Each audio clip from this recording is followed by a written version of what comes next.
Spiral,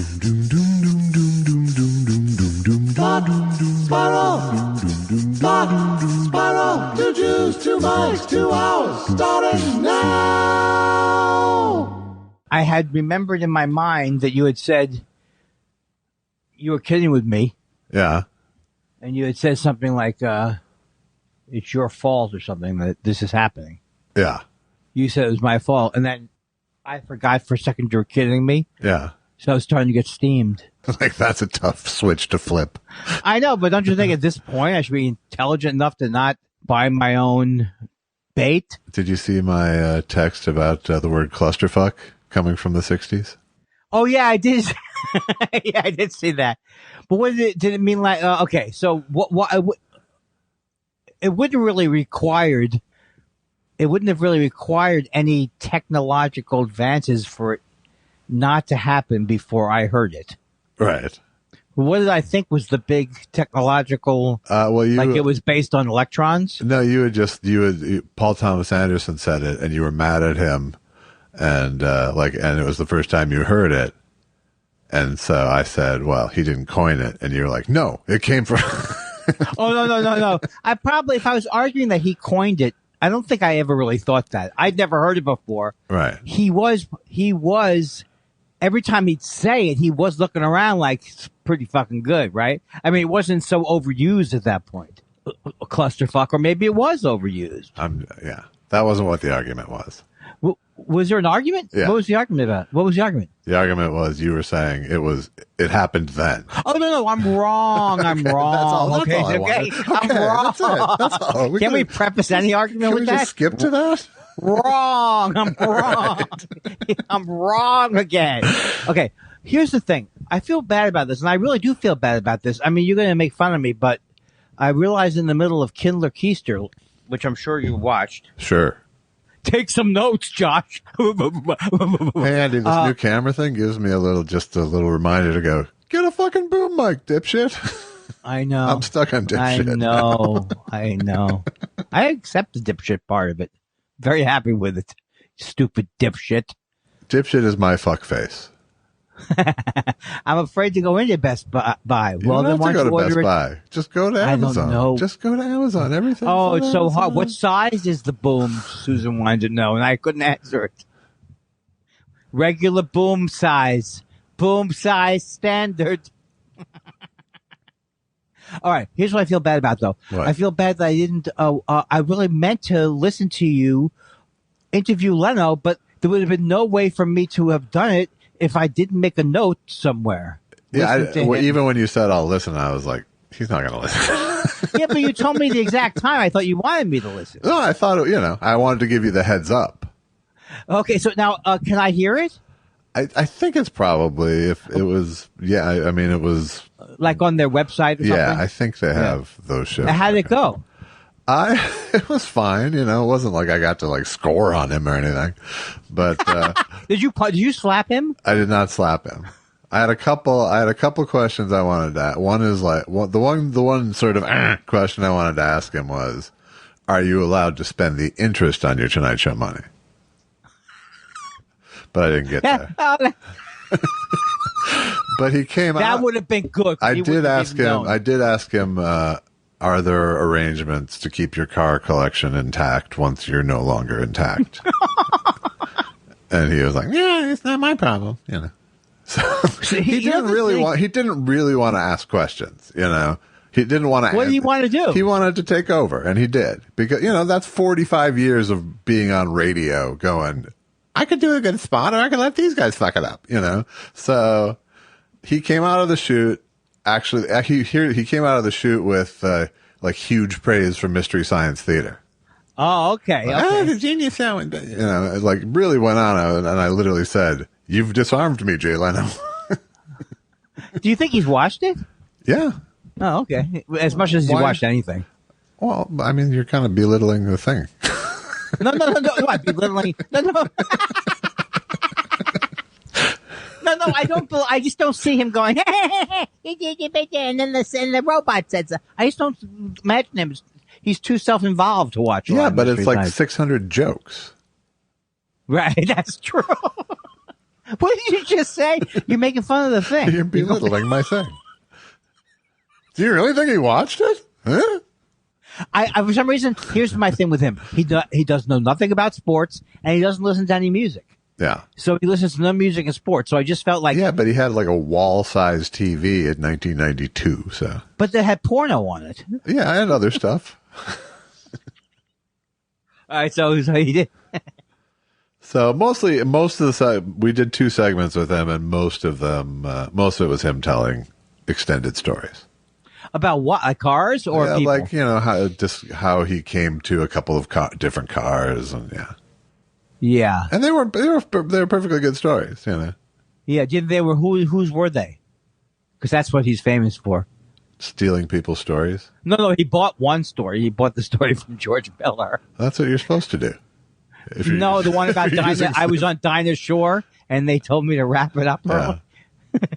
Yeah. Well, that's cool. Well, what does he think? Does he seem like excited when how does he seem? Does he seem like he's having a nice time? Well, he's a fan of the show. He's a fan of Tim Conway Jr.'s show. Was Tim Conway there? No, we were filling in for him. And do you get to see Tim Conway Jr. at all? Because if you do, I want to tell him I thought he was he did an excellent job in that movie. I didn't love the movie. I don't know what movie you're talking about. He was in Licorice Pizza. Ah. So that was pretty cool. So why am I stopping? No, I saying, who is you and who's the other person? Mark Thompson. Ah, okay. So you both are taking over this show, and you're doing it from your home?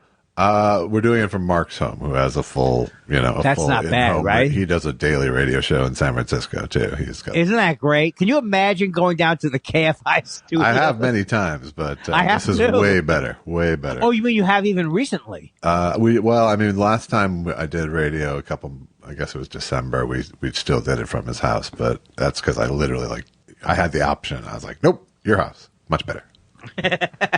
Well, oh yeah. Oh, you mean you could have done... Oh, that was... Yeah, absolutely. I used to go to the KABC studios. They were on La Cienega. And then the KFI, are they on Wilshire Boulevard somewhere? No, they're in Burbank. I don't know. Why does this interest me? That my mastery they're at the of where the things are? Complex. The iHeartRadio complex, which at one point, when you trace it all the way back, that's Clear Channel, right? Maybe. Yeah, something like that. I feel like I'm questioning you, like I'm pumping you with questions on the way to something. Yeah, well, I hope we're going to get to the Will Smith event. I know. Let's get that right. Let's get that right away in the room. Let's do that one right away. I say, because I watched the whole show. Yeah. And so it was a crazy fucking show, wasn't it? It was crazy. I did love Amy Schumer's jokes about don't look up. She said, "Don't look up." Yeah, don't look up because don't look up because there could be reviewers up there or something like that. She really don't look up the reviews. I think it was. Yeah.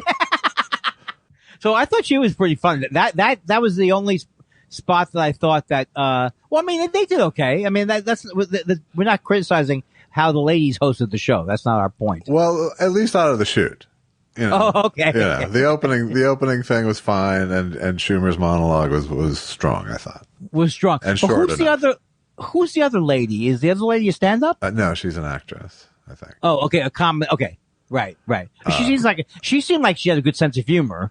But Wanda Sykes sure as hell didn't protect her brand any last night. Well, yes, now here's a tough thing because I'm friends with her. What do I do about this? Don't say anything.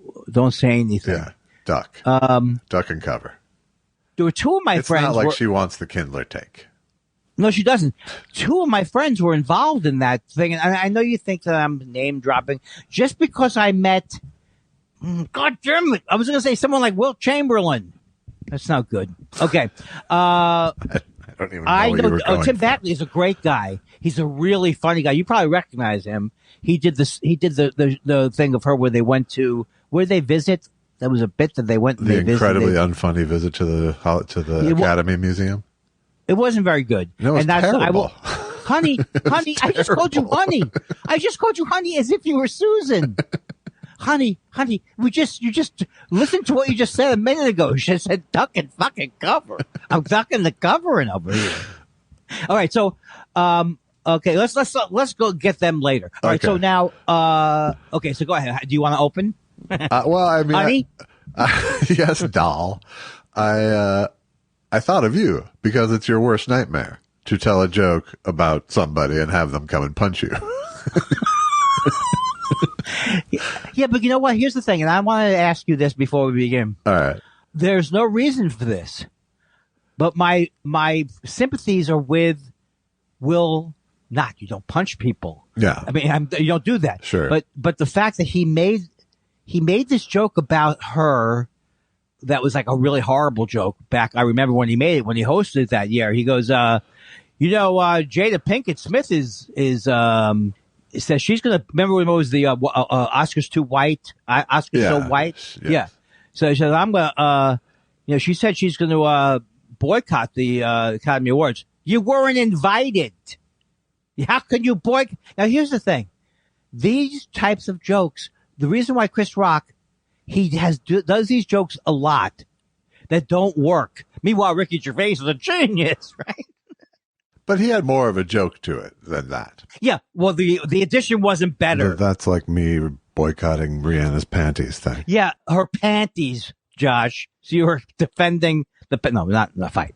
But we will be in a fight soon. Okay, good. But I don't like Chris. I think I don't like Chris Rock. Okay. And I think I like Will Smith. All right. So I think that, and so I don't know why in that moment, I couldn't figure out. I mean, it was wrong. But anyway, you tee it off. I'm a little confused. Well, I understand the, if one is to believe that Chris Rock knew that Jada Smith had alopecia, right? Then it was a super dick move to tell the joke. Right. That's right. I mean, it's a dick move to tell a joke about someone's hair anyway at the Oscars, Well, also, especially someone who produced a movie about black women's hair. Oh, that's right. And I was online last night, and apparently in the black community, people don't like when you make fun of but it's not like it's, but it's, I don't know. I mean, still because not the end of the world. You can separate this issue any number of ways, Right. On the basic human decency thing, you don't fucking hit somebody, even if you're offended. No, you don't. You don't stand up and hit. You don't do, and from a professionalism standpoint, if you're going to hit him, you wait till the commercial break to hit him, but. Wait, now, he also didn't hit him. He didn't try and knock him out. Well, who knows? I mean, I think he slapped him, didn't he? He did slap him, but pretty fucking hard and pretty unexpectedly. Well, because Chris Ray. Here's how I can relate to Chris Rock. When he goes, oh, look, he's coming up. Like he didn't know at first it was going to get punched. Yeah. So I can relate to that. Hey, this guy's coming. Right. Oh, we're doing a bit is what Chris Rock thought, right. That's right. And it was really funny as a comic. You could see that Chris Rock, once that initial, that ringing in his ears left, as a comic, he knew what just happened was fucking hilarious on some level because he said that's the greatest piece of TV ever. That. Yeah, that was pretty and he good. didn't have the joke yet. He didn't have the joke formulated because I'm sure he was still going, whoa. But you could tell that it's just like he knew that the moment was bigger than him just getting hit. Yeah. I know. Okay. But, we all tell jokes that don't work. You've been telling jokes about celebrities for 30 years, and there's a hit percentage involved with any of these things, I think so. Just to address my own things and get it out of the way, I think my own thing comes from my own issues. Yeah. Like if I was going to, under any other circumstances, I happen to like Will Smith. I think he's, I've always seen him as a positive influence. I kind of see him more. I see him as a sort of seemingly nice guy, but I also see him as a Scientologic megalomaniac. Right, but now I did research on that. He's not in Scientology anymore. Well, he hasn't been in Scientology since 2015. They say. I'm not saying that's good, but Leah Remini was in it too, and she's out. Yeah. What did you read about that, or is that's not? Did you read that he's still in Scientology? No, I haven't. I'm just saying No. that's my. But yeah, he's got it right. But that's my overall. That's not. That's not yesterday's opinion of him. No. That's what I walk around with is, Yeah. seemingly, a nice guy. And I have, I know people who've worked with him and can back up that he's a nice guy to work with. Right. But if you look at the sort of weird sort of guru-like, thing that he's taken on over the last several years, that he and his whole family have taken on this, like almost Cosby-esque role model-y, bizarro version of it. Now you're saying Cosby because he's black.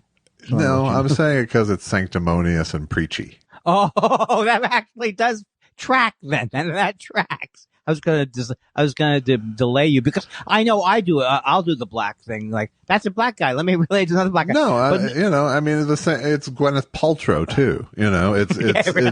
She's not Scientology though, is she? No, but it's celebrity as credibility is what what I mean. It's enough years of people saying you're the greatest to where that just becomes a given in your worldview. And don't you think that Denzel was trying to warn him? It would seem. Like, in other words, if someone tells you, watch out, this is when the devil's coming from you, I think that's a warning. Yeah, but and I do think, I can't tell. For some reason, I thought it was Denzel saying, "Get a hold of yourself" to him. I think it was, and Look, I know D. Is it what they call him? D? I don't call him D. I call him Mr. Washington. Oh, no. Someone called him D that night. D? I don't know who it was. I don't know. Okay. I didn't apparently watch with the same I would level like of attention. 1 year, instead of Denzel and his wife, I would just love me and you right in those spots. Like sitting back, the world is on our oyster or something. And we're just like, that seemed to be the best seats in the house if you wanted to see a conflagration. I don't want to see a conflagration. Oh. I'm anti the whole thing, but I wonder. Okay, so let's go back to what was going on. Do you think he just had a breakdown? Something. I think it's easy to understand the anger that was provoked in Will Smith. Someone made someone made what was really a mean joke about his wife. Right. In front of the whole First world. He was laughing. I don't think he did get upset when his wife was upset. I think he was laughing at the previous joke. Oh, and then they had her on camera, kind of with a grimacing nice fuck face, nice asshole, nice going fuck face, And so then they cut back to Chris Rock, so we don't know exactly what their exchange between each other looked like before he made the move. But like I started to say earlier, it's like, apparently I didn't know that she had alopecia. So, I'm not that tuned into celebrity culture. I knew she, wore a very short haircut. So it does, so I'm coming. Can't say again how cheap a joke it is, though. I just want to say, it's so cheap that it's like crazy. That's another one of those things that clouds the whole issue, is that it's a shit ass joke.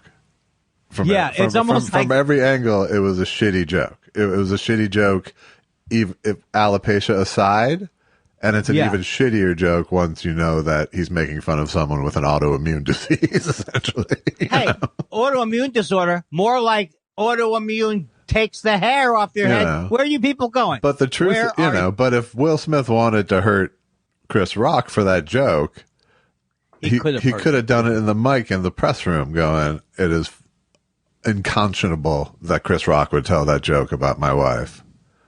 And he would walk away looking like a great husband, and Chris Rock would look like the biggest asshole in the world today. Well, that's why I think that he lost his temper big time. Right? Well, Isn't that what it is? Yeah. I absolutely think, as a husband, someone takes a shot at your wife when it's making fun of a true weakness of theirs, for lack of a better word in this case, but an illness, Right. Yeah, I would be infuriated. there is no part of me that would stand up and go hit somebody. But that's, No. I am against hitting people, and that's in fact what I learned from therapy, that that is inappropriate to try and fight people. Yes. And it's inappropriate to do what he did is like way inappropriate. But he wasn't trying to kill him. Nothing excuses what Will Smith did. It's just so fucking the whole thing is so weird to me. It's so bizarre.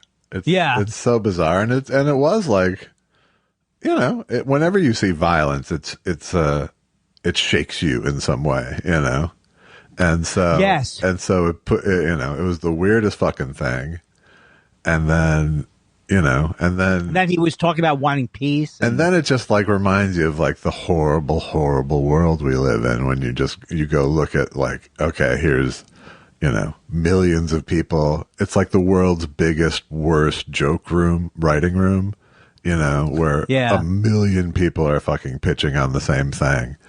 And and so you end up feeling, I even tweeted this, it's like Twitter has this way of making you feel like a hack for talking about something that happened 2 hours ago.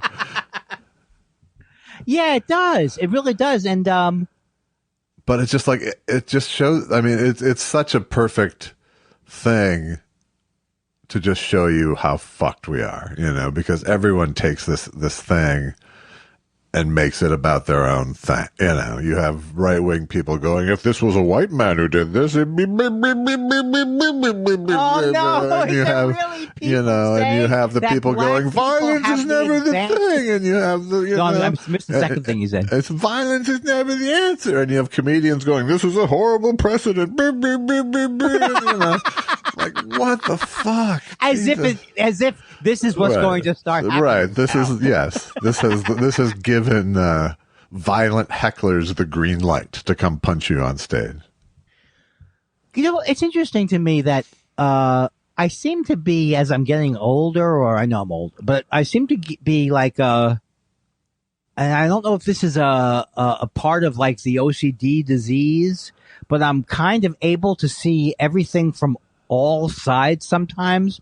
Is a weird feeling. This is my disease, but that's my disease. Right. Well, that's what you. Right, but you have it in a right. In other words, like I could. But here's the thing. Here's what I'm trying to find out about me.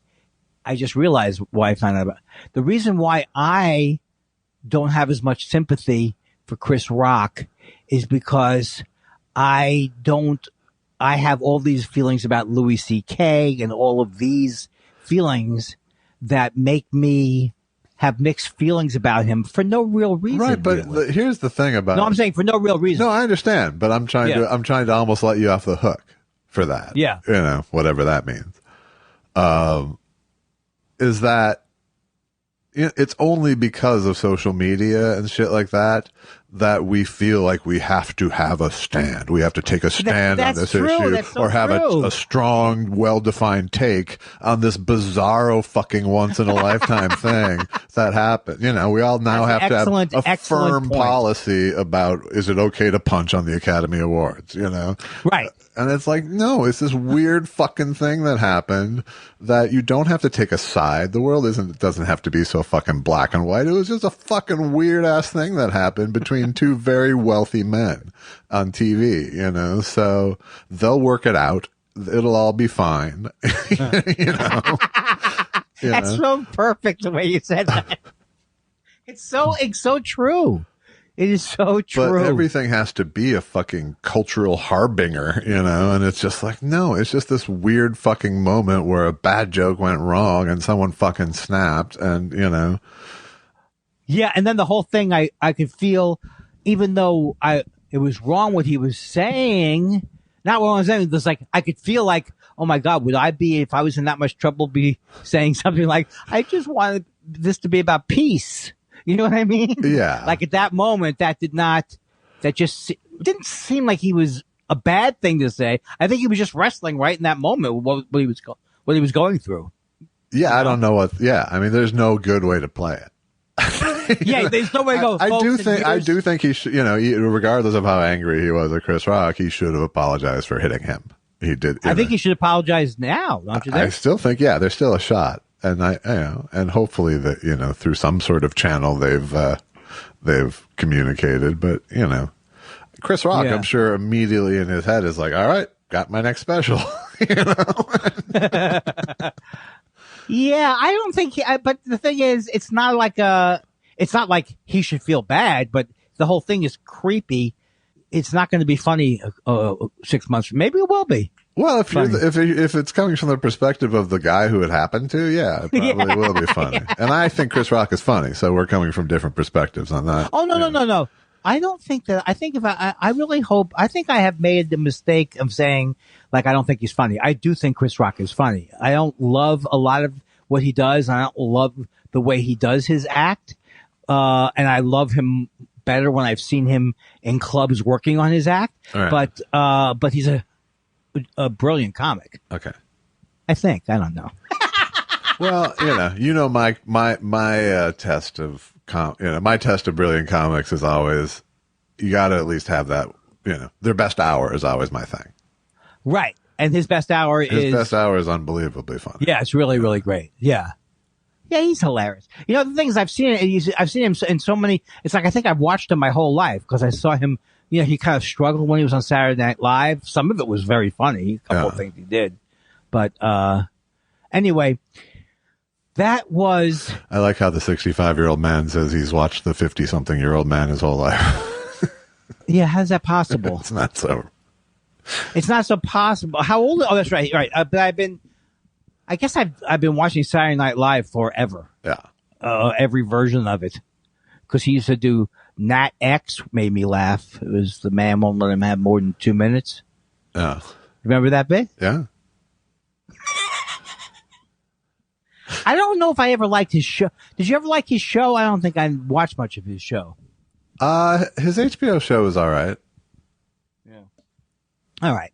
We're done with this crap. No, but the thing is, has anything happened since last night by the way, but people, how a lot of people going, this ruined, a lot of people say, well, it ruined, the Oscars.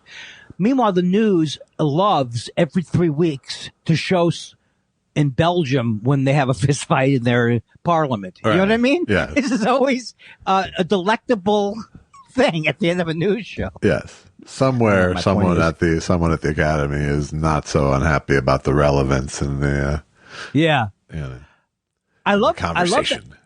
I love that. I actually really enjoyed the movie. I mean, I don't know to have enough of an opinion about it that will last, but I did enjoy the movie Coda. Yeah, I haven't seen it yet. Oh, that's right. We talked about this before. But I will. But that guy was very funny too. The guy who got the Oscar.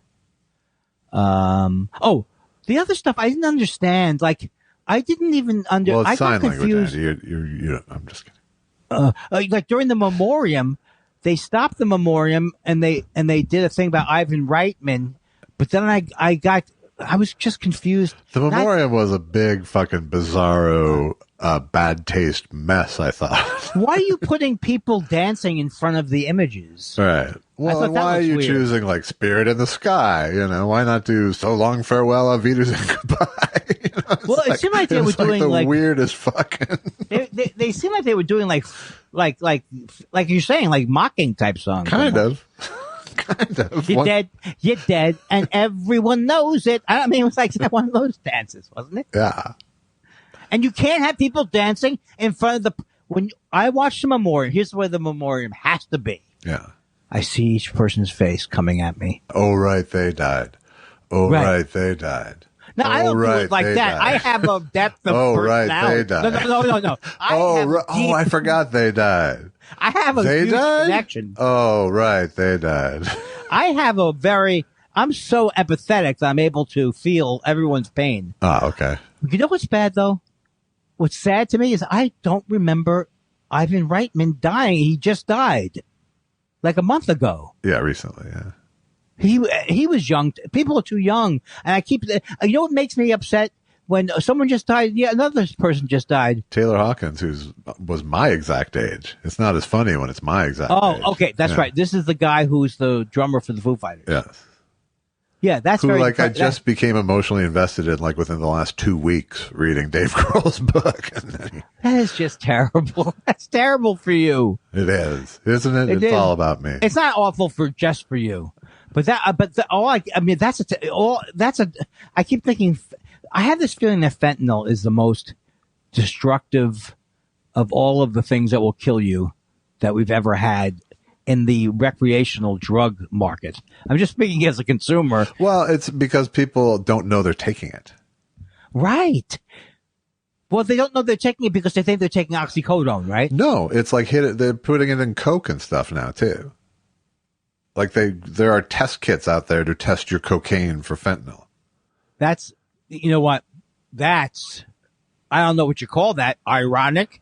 You're already doing something illegal and you're checking on it. But no, you'd have to check on it. I would never do ecstasy again in my whole life if I didn't know what it was anymore. Right. Those days are over, Josh. And how would you? What level of verification could make it credible ecstasy? Can't you get a kit that says ecstasy or not ecstasy, pregnant or not pregnant? Well, Soros has it. I'll get it from Soros. All right. But I think it's not that it's sad. Oh yeah, Andy, it's so sad that you won't be able to drop acid anymore without testing it first. Right. But in my day, you didn't have to worry about razor blades and the acid. I don't know. I just watched the Woodstock movie over the weekend, and you had to worry about the acid there. Wait, why were you watching wait a second now. You're not a big fan of Woodstock. No, I'm not. But, but why did you watch this? A 4-hour director's cut? Well, it's not like I was riveted to it. It was atmosphere. I was on the background. It was actually unmuted for a lot of the time while I was editing the show the other day. I just got a text. Okay. I don't understand why that throws me off. Anybody else looks at the thing, they go back to what they're doing. Right. But the weird thing is now we're on camera and I knew what happened. Oh, that's better. It is somewhat better. You know, the old Smokey. Can you call me old Smokey Sure. when I start to get too old? I like that your shades. I like that your shades come from the bottom too. By the way, which ones? Or there's just blinds that are kind of open at the top. Yeah, they're this is we have to get that window fixed. I'm looking at your window and I'm answering for me. It can't work that way. No, we have to fix those windows. Actually. Oh, okay. Sorry. But they need to be, and in fact, Susan will say, "Oh, great, Andy, you let Josh look at everything in the thing, and now everybody in Tucson knows that we need a window." He pulled an Andy. What's that? He pulled an Andy. Yeah, you did. You pulled an Andy. I did. Is that Einstein? Do you have Einstein on the wall? No, I don't. It does. It says Einstein right above that thing there. Einstein. It says Weinstein. Yes, please. It's my father. No, please. It's my father's lawn sign from his 1974 school board campaign. I forgot whether he won. He did. That's fucking great. Why didn't he continue on? Because Were you mocking me? Why were you mocking me there? But why were you mocking me there? I was saying nice thing about your daddy, and you're like, because I just felt like you gave it like one notch too much gravitas. That's true. I did. Yeah. What's that called when you you're so very funny, Josh, or what is it called when you do that? Patronizing. Yeah. That's right.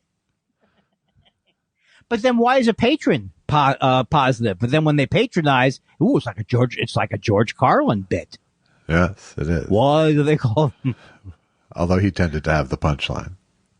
It was so funny because I was listening to this show. It's called 1800 Seconds. It's a really great podcast about hosted by autistic people about autism.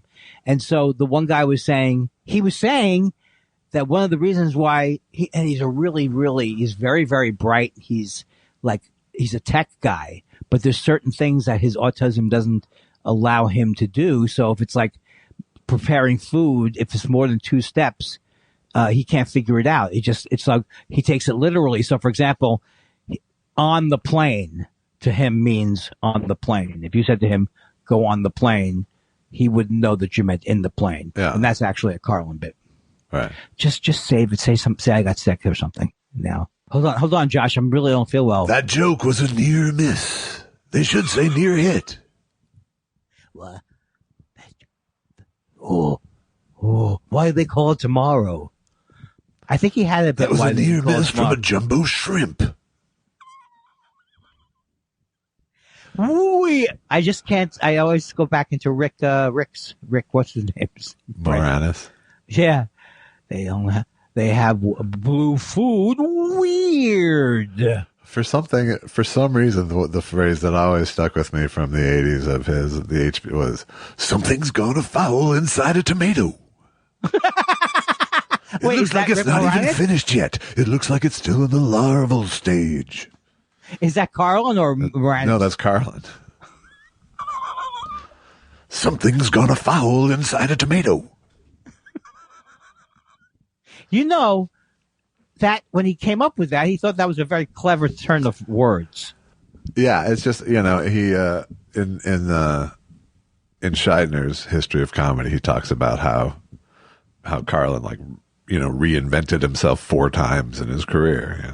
How I know he did it once, but what are the other times? Well, he started off as a very straight-laced, before with Jack Burns, and then even on his own, he was a very straight-laced comic. And then he went very counterculture, and then reinvented himself again as 80s total observational comic with something's gonna foul inside a tomato. And then he went to the wise old sage phase, grumpy old sage phase at the end. Yeah, he was pretty grumpy there. He was like saying, "You people, you mercenaries who go over to the war, you deserve to get beheaded." Okay, what else is in the news? I understand. The one thing I didn't understand was when he went back to Vegas again. I never could understand that because he hated it so much. Yeah. And then he went back to Vegas and was doing well in Vegas, but then was getting really angry at the quality of the crowds. Well, I've told you, I saw him in Vegas at Bally's, I think. And he wasn't doing a Vegas show. He was doing a fucking notebook dump on stage, basically. He was basically using it as stage time, I think. Did that bother you? Not really. Right. Because I wasn't there. I was there. I mostly was taking my kid to see him. Oh, that's not good. Because he had become a big fan. And he loved it. And is he still a fan? Well, no, you're not still a fan. Something you were a fan of when you were 15. Yeah. So, no, but he just didn't give a shit. It was that much was clear. See, my thing with him was his delivery always could bother me. So I always thought it's so funny. It's the same thing with Chris Rock. When he's relaxed, I like it more. And when he's yelling, I don't like it more. And when George Carlin, I would think maybe if he was off the cuff, it would be better for me to see it. Because I never liked it. I never liked that delivery. Yes. The very formal writing. It is kind of cool, though, that he was so old, around, that he got busted at a Lenny Bruce show, I think. He did. Yeah. So, well, he sort of got himself busted. That's right. Yeah. Because Lenny had been arrested, and they're checking everyone's IDs in the club. And Carlin decides, I'm not going to give him my ID. Fuck you. And they throw him. And they throw him in the paddy wagon with Lenny Bruce. And Lenny Bruce is like, you schmuck. Oh, my God. Oh, man. Those were the days. What am I saying? Why can't I just let a conversation go to the next beat? Do I have to say, button it up for the world to hate? You're like Lena. You have to take control and make the segment your own. No, guys. So I'm thinking KA. Okay, here's one of my questions to you: is do you think that it's going to go back to radio's not going to get popular again, right? No, I'm just okay. It's horrible. I did a 4-hour shift, and there's so little fucking content in an hour of AM radio. How is There's that? That's so where many ads and so many, now we're going to the news center. Now we're going to, it's just, it's so fun. It's mind numbing, but super easy because it's just, and Mark's really good at it. Mark's good at just starting to talk and filling a segment, and Yeah, you yeah. know, and I usually get a couple of good lines in, and that's it. That's the segment. Right. But it's like, it feels like it's like 15 minutes out of the hour that you're actually. I think it's more, but it's certainly under a half hour that you're on the air in an hour of AM radio. And when you're doing it, because I've done it a couple of times, it goes faster because you're doing it. You know what I mean? Kind of, but it's also like you talk for 5 minutes and it's like, all right, we're back in 7 minutes, Yeah. But I'm wondering, I just wonder, how do they stay in business? Why don't they? I guess there's always going to be people who are going to be, including, it could be me, who would be in the car just listening to the radio. That's it. It's people in the car, and and it's ads. As long as people will buy ads, then But it's not. It's very much like Fox News level ads. At this point. Is that like gold? Get more gold. Yeah, plenty of that kind of shit. What was people buying? And it's pretty right wing skewing too. Tim Conway Jr.'s ad audience is pretty. Pretty no red. question. Yeah. Oh, I know that because I used to fight with the regular guys who were on the same channel. I used to fight with them all the time. Tim Conway Jr. himself is less. He's not like what's the word? Ideologue necessarily? No, he's one of those. He seems to be one of those talk radio libertarians. Yeah, that's what he is. But that was what was popular all in the 90s. So that was what was on the way to Trump. That was the transition to Trump. People calling up on AM radio, yelling at each other. That was all the 80s and 90s. And then Rush Limbaugh coming up. And I don't know what I'm saying. I don't know. Nothing good. Boy, no. Blow hardy, Chef Blow hardy. Yeah, what would you call that? It is kind of like, is it blowhardy, or is it the guy who's been around for so long and he's seen it all? And well, you took on a sense of authority without at the beginning of the show. No, just right then. That was really at the beginning of that sentence. That's a long time. Yeah, 40 minutes of it. Well, let me tell you why. Well, I took over authority. No, I introduced a topic I had no interest in, but I did have interest in it for the minute, which was what's going to happen to AM radio. Oh, all right. That's the topic. And then I realized, who cares? And I don't know. Yeah. I mean, I really believe that AM radio is, for people who haven't figured out podcasts yet. Right. And they will. Presumably, at some point. But I think, going back to the Oscars, I feel like there's this, there's always this, are the Oscars relevant? Will the Oscars survive? Well, there's all this shit. And it's like, no, first of all, no, the Oscars aren't relevant. Yeah. They were relevant 50 years ago or 70 years ago when the movies were the dominant form of entertainment, and held on for another 50 years. They held on for a long time. But in some ways, I feel like all of these award shows are like suffering from our current version of. It's like a revolution against the royalty of celebrity, because everybody believes they're a celebrity now. And so, I am, for sure, but I'm for sure you are, yeah. But I mean, you talk about the peasants. But the people seem to start to resent the reverence of movie stars. Yes. And so now that there's a huge percentage of people willing to say anything about anybody in order to get attention or get likes. It's like there's no longer Hollywood royalty. Yeah, I know what you mean. There's celebrity. There's but it's spread out over a whole lot of shit now. But the idea of Hollywood royalty, seems to have like there isn't that anymore. It probably went away with the Lakers 80s. Like what am I trying to say? Jack Nicholson going to the game, all those. That was when it seemed like it was still cool. Yeah. to be a celebrity. But is that like just a misunderstanding? Was it? They seemed cooler to me, Jack Nicholson and those people. I don't know. We have cool people today. There's still cool right? people, and there's still, but that's not a good argument. Yeah, like who's more treated like royalty more than like Beyonce right now? Right. Yeah. I mean, literally, people call her queen. But that she's not a movie star.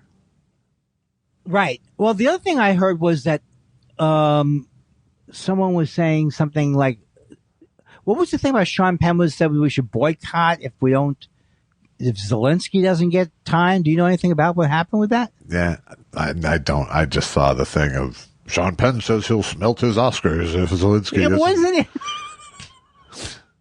He likes to make a scene sometimes. I think. And then that's Chris Rock theory. could come on and go, "Hey, you had a TV show. You weren't invited. Why would you be here?" What'd you say? Oh, great. Yeah. Make the same Jada Pinkett joke. You weren't invited. That is really a mean joke. But I did a lot of mean jokes. So what am I? Well, that was kind of my point. You have done a lot of mean jokes about celebrities and never gotten punched. So feared it. You feared it. If that was you telling an Adam Sandler's wife joke last night, you would have been terrified. Wouldn't that be terrible if I got beaten up because I did say something stupid? Yeah. About Adam Sandler's wife. Stupid. I don't want to go down like that, man. I want to go down. Well, how am I going Chris down? Rock didn't go down, so to his credit. Right. He actually, I would have been, I'm trying to think, would the adrenaline have kept me not crying? Or it would have happened so fast. You see Will Smith coming at you, you don't believe he's going to hit you. No. You think he's going to threaten you as a bit, kind of. Yeah, that's right. That's right. This guy's coming up here now. Right. And I think you might do it. No, don't hit me, don't hit me, don't hit me. Kind of thing. To sort of play up the bit, but it would actually be your fear as well. And then he would hit you. I don't know. I tell you something though, that it is the last award. It's the last tradition that I have upheld. I think pretty much. I don't watch the conventions anymore. The political conventions. But I used to make it a thing. Go over to Phil Rosenthal's house sometimes. Right. You went to some parties, didn't you, back in the day? I have gone to Oscar parties, but I don't like watch parties because I know they're so terrible. Well, and my want is to denigrate. Watch it. No, my want is to denigrate as I watch. And I realize that being an Oscar party is not a curmudgeonly thing. But it could be over now. Oh, now did you want to talk about more about the thing about the hosting and the structure was that it seemed to make no sense to me, the structure. They didn't introduce things. You didn't know what was coming up. Yeah. It was weird that way. The problem with the Oscars is it's too long. It's not based, the main things, the main thing about the evening isn't entertaining inherently. Right. Reading 5 things, picking one, someone does a speech. That's not an inherently, entertaining structure. So, and as someone pointed out, one of the hosts pointed out, it's like by the end of hour 2, as you go on, the room starts filling up with losers, so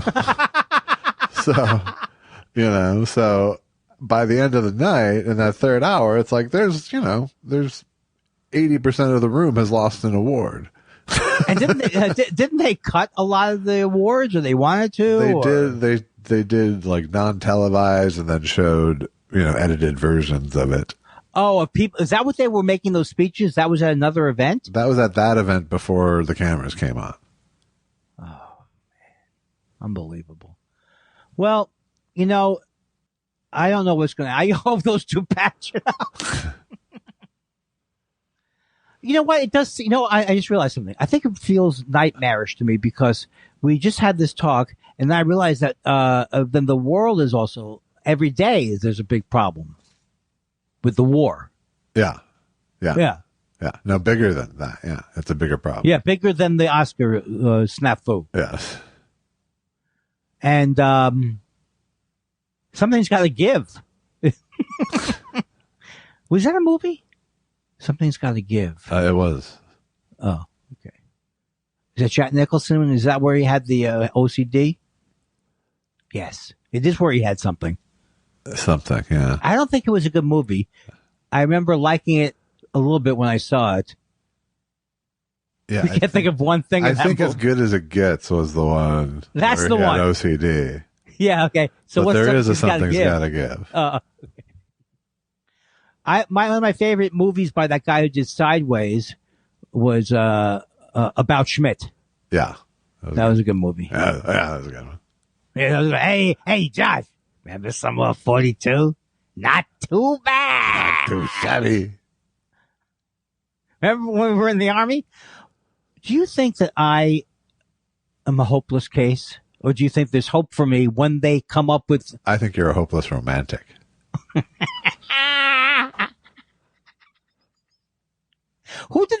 Is that something that they would describe about a good-natured romp? Would that be in there? Good-natured romp? It could. You could have a character who's a hopeless romantic and a hopeless romantic. All right. Meets a curmudgeon. Cutely. Meets a curmudgeon. Oh, Josh, I don't know why I'm scared. I'm scared now. I just said I'm scared without even it being a bit. I'm scared. Why am I so scared? I know why I'm scared, but why? Because Adam Sandler could be empowered by Will Smith. Oh, that's right. He could decide. He just opened the floodgates. It's hunting. It's hunting season on comedians now. Well, he did. I mean, let's not forget that Adam Sandler did say to me, "Don't worry, I'm not going to punch you." Sure, but did you get that notarized? What kind of person says that? He thinks that I'm a little. That's your get out of punch free card. So he thinks I'm a little gnat that he could punch if he wanted to, right? Well, isn't that the message there? Where is he wrong? I'm talking about it on a respect level, though. It's disrespectful. The fact that I'm a tiny man that he could crush shouldn't affect it. That's true. That's true. Will Smith, much bigger than Chris Rock. That's true. He does seem taller. Plus, he played Ollie. Yeah. That's not fair. No. I really kind of do want to hang up on you, but I don't. What am I going to do? What's so great about going on after it? All right. That's right. What's your big plan for the day? This could be the highlight of my day. It's raining out. You just got to hope it stops raining before your walking hour. I may do the bike today if it remains this wet, but don't you love it when it rains? Is it a stationary bike? Yeah, we do. Some people have bikes. Oh, I see. I just had this idea of a bike that's in the build. It doesn't go outside the building, but it's not stationary. Yeah. And it's like, would you stop, Andy? I'm trying to do the laundry. I'm learning to ride a unicycle in the hall. If I was a man, I would have hung up on that. If I was any kind of a man. Right? Yeah. Wouldn't you have? Yeah. Why would that be the definition of whether I'm a man or not? I don't know. You know, if Billy Jack was to hang up on you, he'd say, you know what I'm going to do? I'm going to take this finger. Right. And I'm going to put it on that side of my keyboard. And what? Not a thing I can do about it, right? Not a thing you can do about it. Really?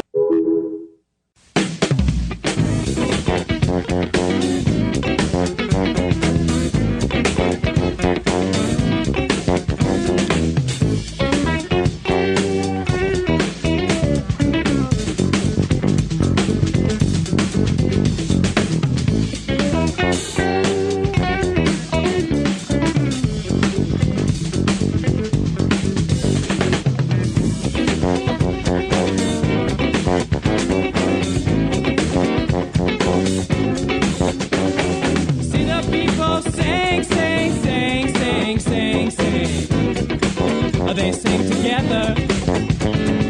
See the children play, play, play, play, play, play. They play together. See the strong man work. See the strong man play. They would like, they'd like to live, like to live, like to live. They'd like to live forever. In the U.S., in the USA, in the U.S., in the USA.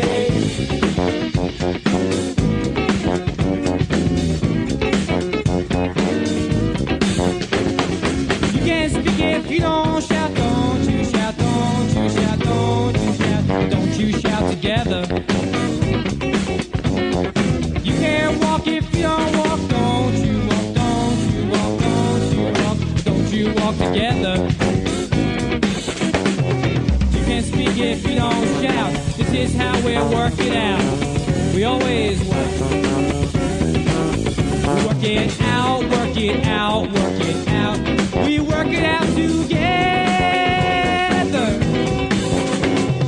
In the U.S., in the USA, in the U.S., in the USA.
Everybody wants to come because we're having so much fun. Everybody, everybody, everybody wants to live, wants to live, wants to live. They want to live forever. In the U.S., in the USA, in the U.S., in the USA, in the U.S., in the USA, in the U.S., in the USA.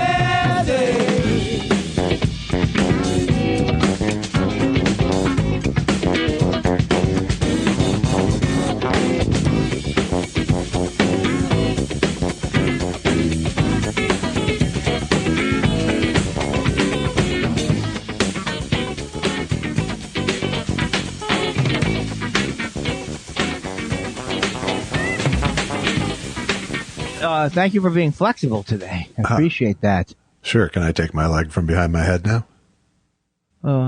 Oh, you mean like flexible as if your body was flexible? Right? You're fun to work for. Why? Because I don't feed you enough material? No, I just mean as a crowd. What a crowd you are. Sir, what happened? Did you just get your fourth booster? Old Jew Medical Corner. Now, here's the thing, Josh. Yeah. Not until right now have I felt well enough. Well, that's probably not true. It doesn't take much for me to do the show poorly. Yeah, but this is your way of saying you have some shot number 4 residue, as well as apparently some residue around your mouth. Did you see that? Yeah, there's a camera. Why are you seeing that? I don't want you to look at that. That's not from eating. That was you drinking coffee like a golem. What's a golem? Gollum is from Lord of the Rings. From the Jews? This is going to be a long hour. No, it's not going to be a long hour. If I have to annotate every sentence, it's going to be a long hour. I know you have to go, too. Yeah. This afternoon. You have a lot of things to do. I got some physical therapy to do. But I do want to say, oh, that's good. Is it with the doctors? Yeah, he's a doctor. Yeah, no, it's not like some guy you met in the thing in the recycler. I can get you past your operation. 6 easy methods. So this is the first time all day I felt good. I got very, very sick twice in a row now from these. Susan did not get sick at all because she had the Pfizer, but she wanted the Moderna. Yeah. She thinks the Moderna is better, I guess. Yeah. Have you had any opinion on it? I don't. But I feel so tired, and also I didn't feel good. I don't like to do my podcast when I don't feel good. And then I don't do well when I do feel good. I don't have a good answer for this. Yeah. Quit the podcast, I think, is your only out. Quit it? Yeah. I'm holding out for more money, Josh. Yeah. I think you've gotten my letter from my lawyer who said, look, he's playing hardball. I got nothing. Okay, I'll see you tomorrow. All right. And edit this together and do the best you can. Right. Thank you. Thank you, Josh. And what else is in the news? Oh, I wanted to speak, maybe before we get to the questions. All right. What is the Chris Rock?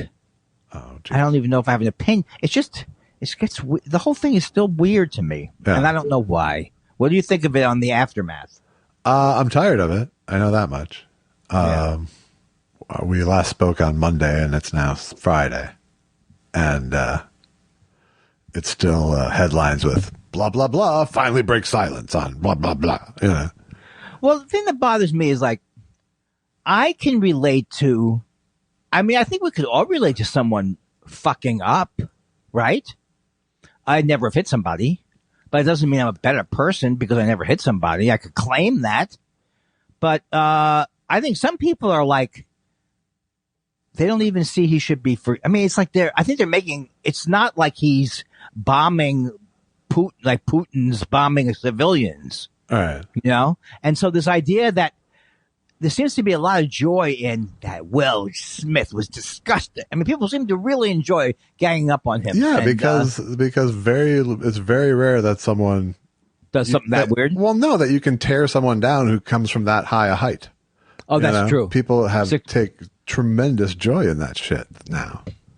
I guess they always did, but the fuel of social media and people's need to get more and more strident to keep themselves more and more noticeable results in that, results in, people with virtual torches looking for the monster, Yeah, I can't even believe it, I'm willing to forgive him, but let's talk for 20 more minutes about what horrible. Of course it's gonna, it's not, he's not canceled for this, quote unquote, True. He might get suspended from the academy or even kicked out of the academy. Who gives a shit, Who gives a shit about that? But he's got enough goodwill that people still are going to like, and he'll be able to make a couple of good jokes about it in 6 months, and it'll just be part of the collage of his celebrity journey.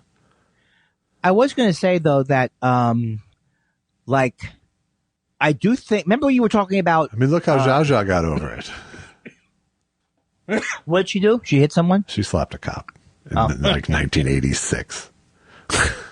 What I was just saying is we talked about his relationship with Will Smith. I do think now that he does know who Jada Pinkett Smith is, and I do think there's more to it. Well, clearly he knows who she is, right? But this is an ongoing thing, is what I'm saying. It was. I don't think Will Smith ever got over in 2016. I don't know. Let's forget it. I've stopped it. I'm apologize for it. Yeah, literally this is celebrity gossip at this point. That's all that is just. Oh, why? What have you heard? I know. You know what it is? I guess it's because they're stand-up comics. Well, no. Will Smith isn't a stand-up comic.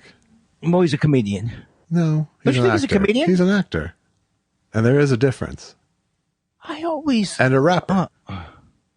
Okay, so he's in a sister field to us of some kind. Well, yeah, but he's not a comic, and I think we have to stipulate there's a difference. Well, then you're ignoring. He started out with Eddie Murphy in Brooklyn. No. Okay, I understand. He's not. He is not. And what was my point with that? I don't know. Probably nothing. I'm not talking about Chris Rock. I'm talking about Will Smith not being a comedian. Clearly, Chris Rock is a comedian. Okay.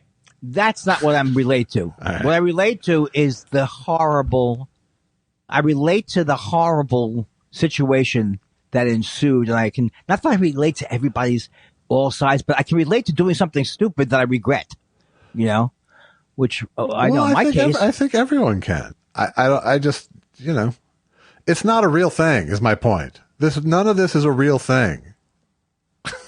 I think it's a little bit of a real thing, only because people's feelings were hurt. It wasn't a fake. Yeah, but not people that matter. It doesn't matter if Chris Rock's feelings were hurt. It doesn't matter if Jada Pinkett's feelings were hurt. Plenty of people are saying shit about Jada Pinkett every goddamn day, you know? Why are they saying things about her? Is she? Because she's a sanctimonious piece of I don't know. Who is? Jada Pinkett Smith. She's another. She's a sanctimonious. She's another, you know, guru, watch how I live my life person, you know? Who isn't, though? I mean, how many comics do you know who aren't like that? Maybe they don't have as much money, but they have the same, I've solved the sauce. I don't think that's true. Right. I think that might be an onstage pose for jokes. But okay, I think I think most comedians' posture is I'm completely fucked up. Yeah, that's true. That's true. All right, we'll put it to bed. But I just want to make this one point before we put it to bed. Do we have a million topics to talk about? Is that what it is? We have so many topics to talk about. This one has just... I know you hate it. But you don't hate it, at least this time, from me. Sometimes you hate it because I was involved. Right. I wasn't involved. I didn't hit anybody. I did not hit anybody. You're a symptom, not the illness. I didn't do a Judd Apatow style tree. He could have killed him. He killed him. God damn it. No, and here's the thing I feel bad. When a Jewish man, and I'm Jewish and Judd's Jewish, and we're not normally fighting, we do get like, you could have killed him. But I would never have tweeted that. But you could see how you could. Right. And then everybody is putting a microscope on that. Did you hear what Judd Apatow said? The thing about Hollywood and comedy and everything is that it's all based in self-absorption. So everyone immediately pictured themselves in that situation and were mad that Will Smith hit them. I also think it's like nobody cares. Like you said the other day, these awards are done. I think they're done. Wrap it up. I mean, I guess they won't wrap it up, but it's never going to be what it was when Johnny Carson. But all it ever was something that people talked about for a week, and then it happened again the next year, you know? Right, but there was a time period when you had your Alec Baldwin did it, and he was pretty good. It seemed to be a better Yeah, but it's the same conversation about it every time. Oh, are they good? Yeah, it's a hard job. Blah, blah, blah. The award show's too long. But, you know, it's the same. Well, are you telling me you don't like the Ricky Gervais comments after these award shows? Where he makes a little comments where he says, just act normal. He could have done better. No, he said, just act normal. He's trying to say, goes, look, you actors. Oh, I saw you ranted at him yesterday. Will you stop with that? I'm not, can't you use language that makes me look more reasonable? I saw you erudited at him yesterday. Erudite? Yes, I use it. Is that to outsmart him? I use it as a verb to be. Well, I'm done with that. I don't have to go any further than that. I think I've ruined everything. Not really. No. Well, thankfully. Not really. Thankfully, we have questions. I know. It's time for questions.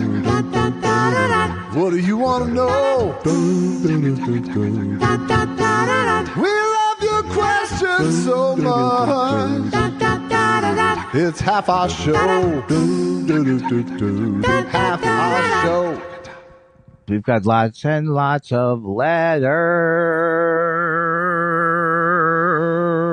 Yeah.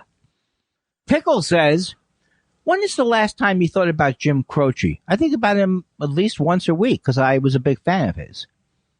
When I was 14 or 15. Yeah, I mean, I've certainly thought about him in the context of the song I was hearing in the last month or so. You did? Yeah, I've heard it. What was the song? I've heard a Jim Croce song in the last. Was the wine tree winding the winding tree? Ooh, I got a name. Ooh, I got a name. I will accuse him of like a singing bird with a croaking tone. I got a name. He's got one Billy Joel level lyric in there where he goes, she's living in L.A. with my best old ex-friend Ray. It's not as bad as, the Davy and the Navy. Right. Oh, that's the Billy Joel connection. Yes.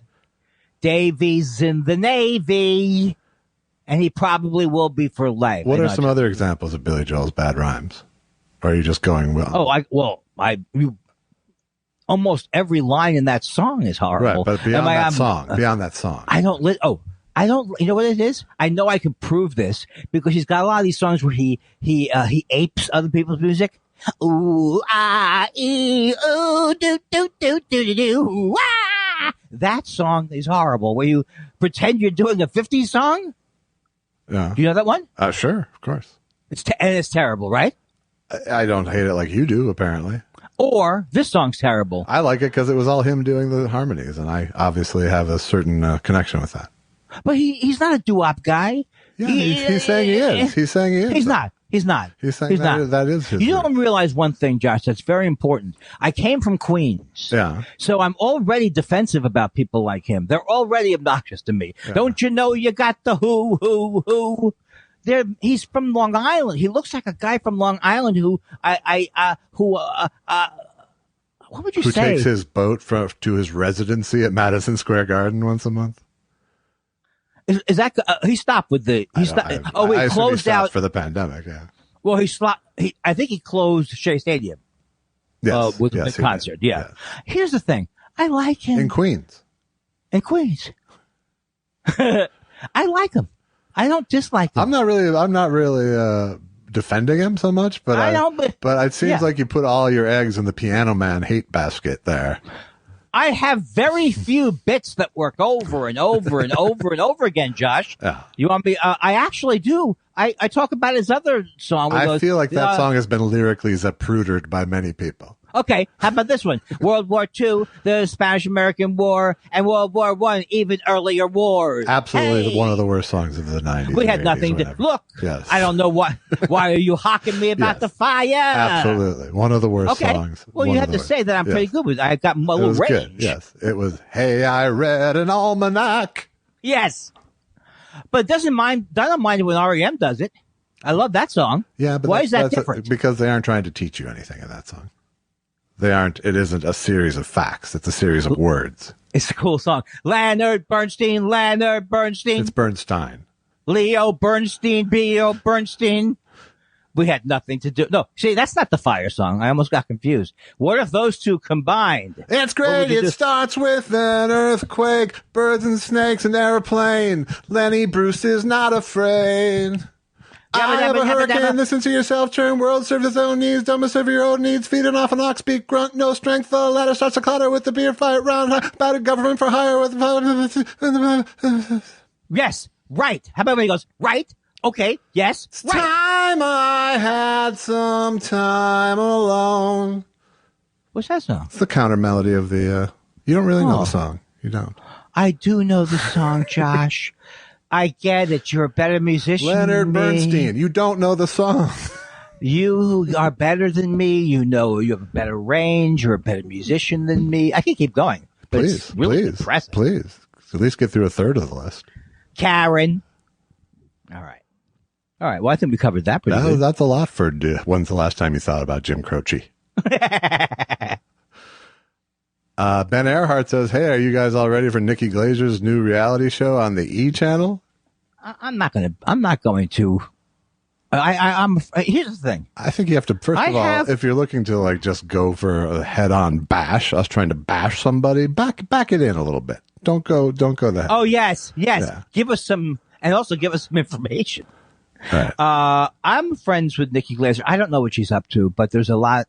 I don't want to be an enemy with her. I have enough enemies. Don't you think? I think you do. Do you know what the show is that they're talking about? No, I have no idea. So no, I'm not ready for it. And also, when you ask people, "Are you ready for it?" you're basically putting it down as you're asking. It's a sarcastic question. Oh yeah, no, it was derisive in its nature. Yeah, have you heard about Nikki? I guess you're ready for Nikki Glaser to do a show about singing, fellas. Who is that? Ben Earhart. You know what? That's a strong take, as they would say on Jim Rome. Did you ever listen to Jim Rome? No. I know he is, but he's so terrible. I was never. Grab a vine and swing into the jungle. Look, it's Gruber calling on my phone. Do you want to answer it? No. Oh. because I haven't called him in a while, so I could say I called him.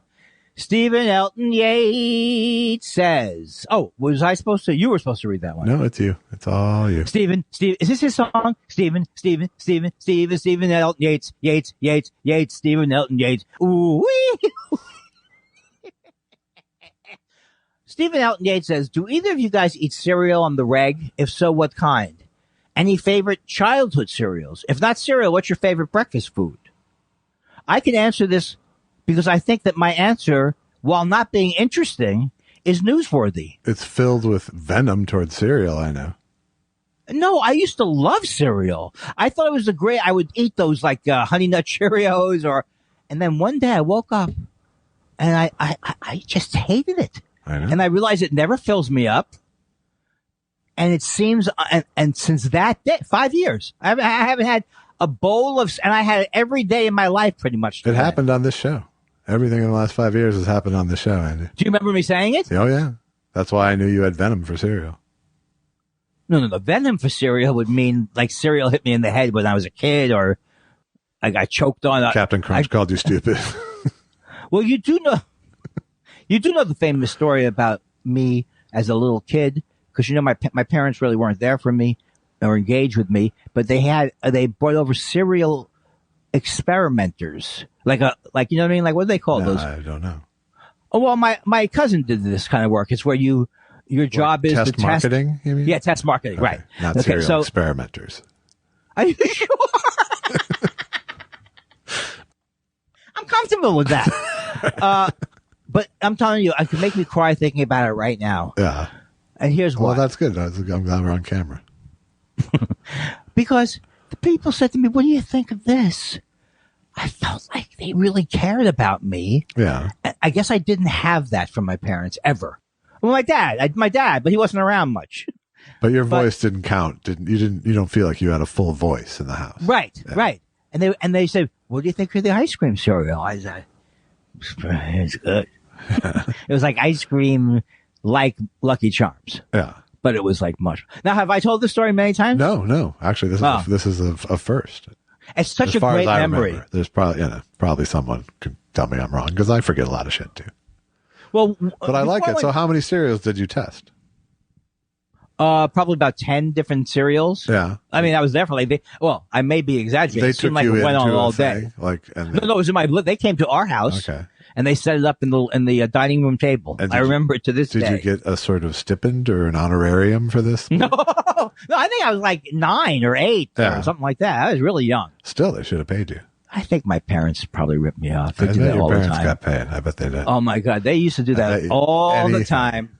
Because how else would that get arranged? Well, there was a show called Teenage Book Talk. I don't think it was national. Teenage Book Talk. It's only Teenage Book Talk. We're all reading. Teenage Book Talk. Yeah, so I went on there, and I was one of the regulars. I never saw a penny. My parents were pocketing I can't forget the name of it now. The what was it? Teenage Book Talk. Teenage Book Talk. There was one, I never told you this before either. Right. There was one thing called Run Slowly, Go Fast. And they said, we're going to get this guy in the football game today. We're going to hit him high and we're going to hit him low. And they're going to hit him high and they ended up killing him or something like that. And it was fascinating to me. Wow. But I don't still believe now that you can hit one guy. That's not a story. That's a fragment of a thought that you just told me. Run Slowly, Go Fast. What is that? It's a child's book. What do they call it? Child's books? Children's books. Teen Children's books. romances. Young adult. What do you want from Young me? adult book. All Right. And it was about a football game that was coming up, and they didn't like this one guy, so they decided to gang up on him. And they killed him. You hit him high, and they killed him. Wow. So I don't know if they killed him or they paralyzed him. Either way would have been enough for me as a kid. Yeah. But I loved that show. I really felt like it was like your voice mattered. My voice mattered. What a theme! What a theme I see. Do you know that my parents didn't go to I don't think I mentioned this to you. They didn't go to my college. I couldn't have mentioned this to you. They did not attend my college graduation. What? I've Yes, never heard this story. That's And also, that's did you know that- outrageous. Did you know that my brother and sister were there going, ha, where's the parents? Not here, right? They weren't helpful. That's outrageous. I really do miss my sister. My mother, not so much. I do miss them. I miss people. I miss the people who have died. Do you go through? Well, it's still early in the morning game for me. Yeah. But do you still go through ups and downs, or you're over the major grieving hump? I'm way over the major grieving hump.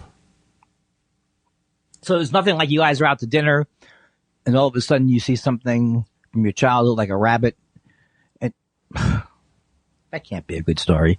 You see something like a rabbit? I actually thought you were going to break down when you said rabbit, like it was that personal. Well, no, isn't that horrible thing? I always get so scared when where he says, "Don't go to the rabbit." You know, people make fun of it as a kid. Mice and Men. Yes, that's not a good story for kids. Or the Abominable Snowman. My little bunny rabbit, I will love him and pet him and hug him and squeeze him, and I will call him George. Is Abominable Snowman a cartoon? It's from Warner Brothers, yeah. I'm ready for the next question. Is it me or you? Well, I never got to answer the cereal. Oh, yeah, that's right. Oh, and it was like Cheerios style oats cereals. Well, it was like tended to like. Okay. My favorite all-time cereal, still to this day, is Captain Crunch peanut butter. I don't eat it very much or very frequently, and I don't eat breakfast basically. Right. Like once in a while, like yesterday, I went out to breakfast, but other than that, I just don't. Yeah. I love breakfast to go out to, though. I really do. It's so weird. It's my favorite meal, but I don't do it I don't do it up. Right. Did you like Cocoa Puffs? I pretty much liked most sugared cereals as a kid, but it wasn't our daily fare. Like we could always, if it was sleepovers, if we had sleepovers, we could buy whatever cereal we wanted for the morning. Oh my God, your parents were so nice with you with the sleepovers. My dad kicked me in the head when I was 7. He goes, "You want to sleep over? You got sleep over there." Bam. Boom. That didn't happen, folks. My dad never hit me. He hit me once, but I can't remember it. So that must have been good. So he got a good one in. If you can't remember, it means it wasn't important. Well, you told a joke about his wife. So what's the joke I told about his wife? It's a Will Smith reference. Oh, keep your fucking name. Keep your head in the game, Andy. Keep your head in the game, and maybe you'll get some of these fucking jokes. Okay. Keep my name out of your mouth, fuckface. I called Keister fuckface, and I don't know if she liked it. I had to call her. Susan, you got to call her later. You said she was taken aback when you did. She wasn't, though, but I haven't been able to let it go. Although that's what I'm getting better at in therapy. If you don't let it go, you'll never let it go. So, thank you. It's true. Thank you. By definition, almost. Yeah. I don't know why I'm not on some kind of wait, don't tell me show with this kind of ribald repasts. BD West says, Andy, as a former interweb executive in the Silicon Basin, I am certain I can resolve your predicament with just a little information. He got me for 1 second. What was your childhood nickname? That can't be bad. Oh, sorry, I hit something. And what is the name of a college you applied to but didn't attend? Das Vidanya. You know what? I applied to the University of Rochester and I didn't get in. I use it on every password. Come on, steal my stuff. I dare you. Zethik III says, I'm watching the Oscars and wondered if you thought your role in The Fiddling Horse would get you a spot in the Oscars death montage. Not for 100 years. I thought he meant like because the movie died. Yeah. You know, I am in a montage that I will brag about now, right. And you've heard about it before. And it was a very big moment for me. I was in the final montage of Letterman for 1 second. Right. I told the story, right? Yes. Oh, we all knew. But, I think in fact, I think it might have happened while we were doing the show as well. But, I would hope so. I mean, you made a lot of it. You were on like 40 times or something, right? Yeah. It was so much. Yes. It was very, very, it was so funny because. How many times were you on total? 39 times total. That includes Reruns. the what? Reruns. No, that includes all the stand-up ones. But one thing that was funny was like, I was so wanting to get another set on the show, which I did. And then there was like a month left and I go, I can get another set together. And I think, Andy, please, come on. It's 1 month left. You fucking pig.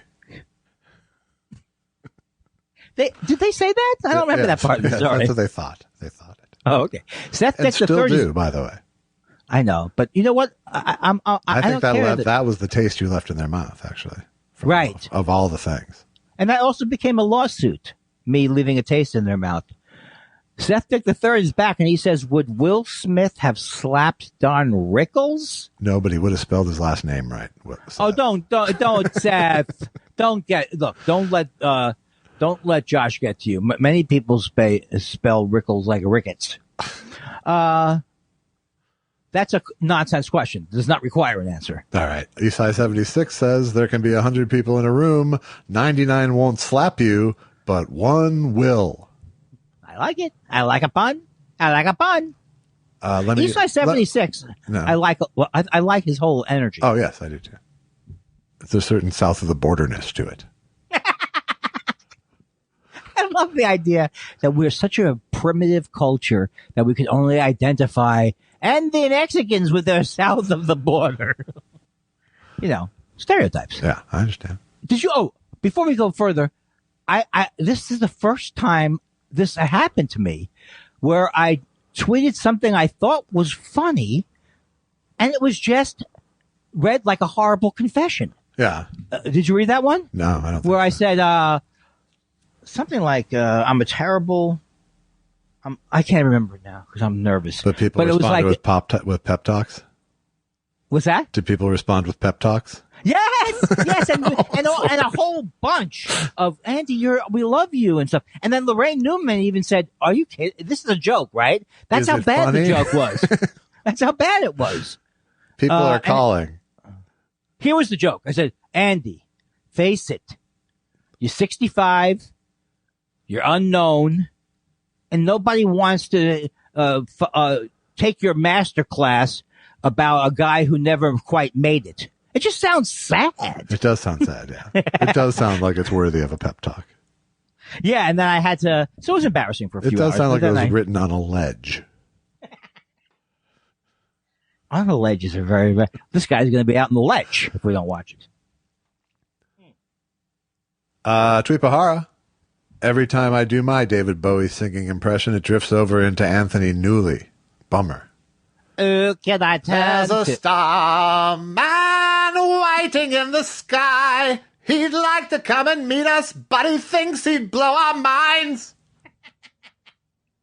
Who can I turn to when nobody needs me? My heart wants to know, and still I must go where destined. That's not a good singing voice. His or my impression? You went over Greg Kelly. Should I do Greg Kelly? Sure.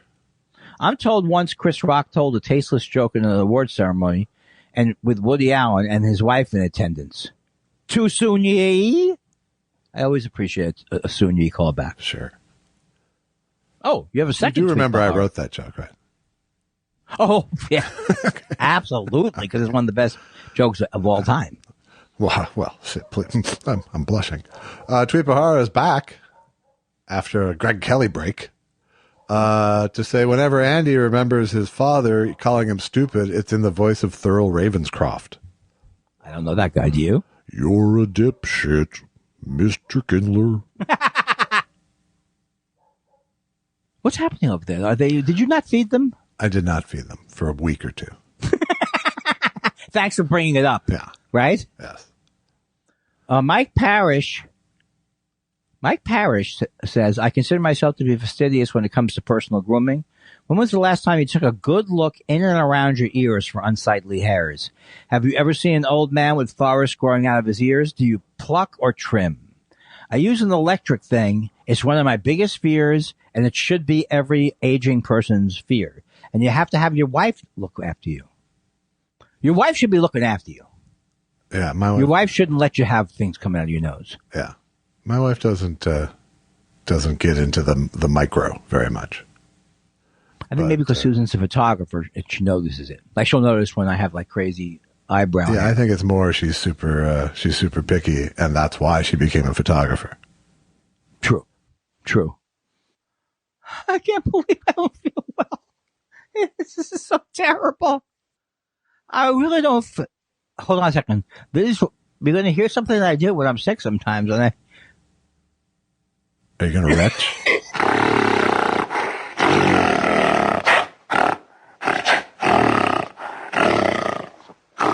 Maybe you should ask the question since I'm totally sick to my stomach. All right, we're almost done, I think. I hope, I pray. We're really not. So we're moving fast now. Okay. All right. Oh, okay. Yeah, on Mike's better. F. Jack Barber says, Andy Sullenberger. Excuse me, stewardess, is this really the best coffee on board? Hey, is that a goose? Are geese animals even if they can fly? Are only some of them from Canada? Does diabetes affect pilots too? That really looks like a goose to me. So, in other words, if I was Sully Sullenberger, Yes. I wouldn't be good at it. My job probably with all of that. That's the difference between you and Sully Sullenberger. Right, got it.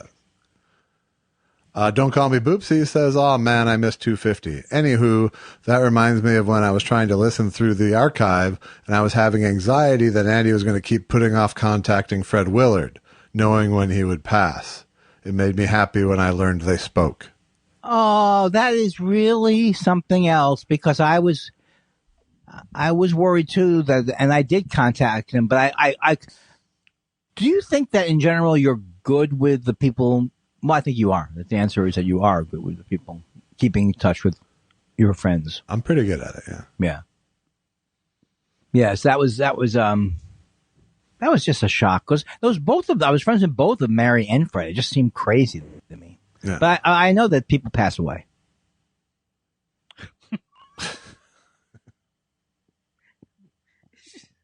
Never let it be said that if Andy isn't feeling well, he's able to cover. He just moved on like someone who gave a bad answer in the Family Feud finale. Name of your favorite fruit. Ham. Oh. Oh, Dad.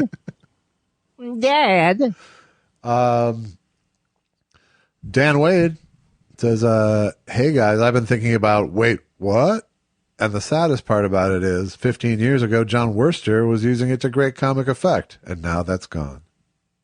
Because John Worster was using it, even then he was being he would use it as a mocking it. Yeah. He would go, wait, what? Yeah. So he wouldn't have been pushing for it to remain. Right. It's so terrible. I mean, it's like as if people just don't know that everyone's saying it or they don't care. Yeah, it's hard. It is really hard to understand why you'd put it in your commercial at this point. Yeah. Wait, what? Unless the client is specifically asking for, we want to do our wait what spot. Unless the guy's name is Wait What. Uh-huh. Uh-huh. I'm going to die, Josh. Josh, I want you to have my Guild D50. I just recorded that. Yeah. Try and wrestle it out of Susan's hands. That was terrible. That would be an ugly scene. It would be a really ugly scene. What happened? How was Andy? I guess I'll just buy one. How was Andy's funeral? I don't know. After the guitar fight, it just got weird. The guitar, yeah, it was like he told me he wanted me to have it. How could he El Kabong a widow? That sounds like a good funeral. How much closer are we? You think I'll make it? We're one closer. Dr. Name Can't Be Blank says, starting from the beginning of the podcast a year ago, I'm finally up to the beginning of COVID. And one question that has been nagging at me for a while and keeps coming up is, what would it sound like if James Mason was doing a James and Dobian-inspired Andy Kindler impression? That's a lot in your plate, my friend. I'm feeling very sick today. I'm not feeling well. There, that's my James Mason doing James Adomian and doing Andy Kindler. Very good. Very good. Are we almost done? Just to let you know, I'm feeling slightly better than I was 5 minutes ago. Okay, good. Yeah. Did I cut you Dr. off? Laughter showed up. Ooh, ha, ha, ha, ha, ooh. B.D. West, I think, is back to say hello. There is no other voice actor I would rather listen to than the iconic John Benjamin. He seems to be a super nice guy. Andy, does he give you the time of day? Thank you very much. He's a very sweet man, and he is my favorite voice in cartoons or whatever. I just love his voice. I loved it on Dr. Katz because he played the son. So I agree with you. Jersey says, whether it's because the Stingers are super catchy or my Catholic upbringing, I find myself singing along with them all the time. Awkward when the Droopy Sting plays, and I'm listening in the produce section at Kroger. Looking forward to the new ones to sing along to. All right, there's a little pressure for me. I got to do some new stings. Well, you know what, I have a sting head right now, so I'm trying. I'm trying to. Have you ever seen the Cotton Candy Grape Lady again? Because I would love it if you just. Well, she was on the odds? Oscars with Lady Gaga the other night. He's making fun of Liza. That's what I'm here for. The Best Picture Award.